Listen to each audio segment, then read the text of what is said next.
Maharashtra state quota group C ची जी choice feeling आहे ना, तर ती 12/9/2025 ते 14/9/2025 या दरम्यान आहे. जे मुलं कॅप राऊंड 1 ला ग्रुप सी ला चॉईस फिलिंग करतील government private physiotherapy occupational therapy BPO BSLP कोर्सला, तर त्याच मुलांचं जे आहे ते सीट अलॉटमेंट केलं जाणार आहे कॅप राऊंड 1 मध्ये.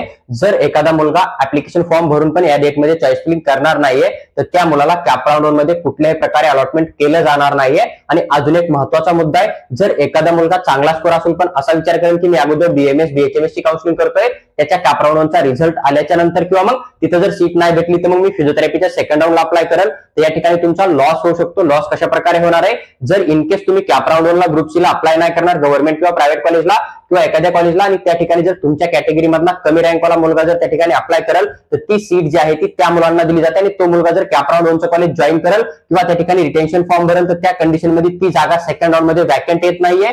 आणि त्या कंडिशन मध्ये तुमचा किती जरी चांगला स्कोर असेल तरी तुम्हाला कुठल्याही प्रकारे सीट अलॉटमेंट केलं जाणार नाहीये. ही गोष्ट लक्षात ठेवणे. त्याच्यामुळे तुम्हाला कॅप राऊंड 1 ची चॉईस फिलिंग करणं कंपल्सरी आहे. जर तुम्ही कॅप राऊंड 1 ची चॉईस फिलिंग नाही करणार आहे तर तुम्हाला कुठल्याही प्रकारे कॉलेज अलॉटमेंट केलं जाणार नाहीये. आणि कॅप राऊंड 2 चा जो रिझल्ट आहे, तर कॅप राऊंड 2 मध्ये जेवढ्या जागा येतील जशी चॉईस फिलिंग केली जाईल त्यानुसार कॅप राऊंड 2 चं जे आहे ते सीट अलॉटमेंट केलं जात आहे.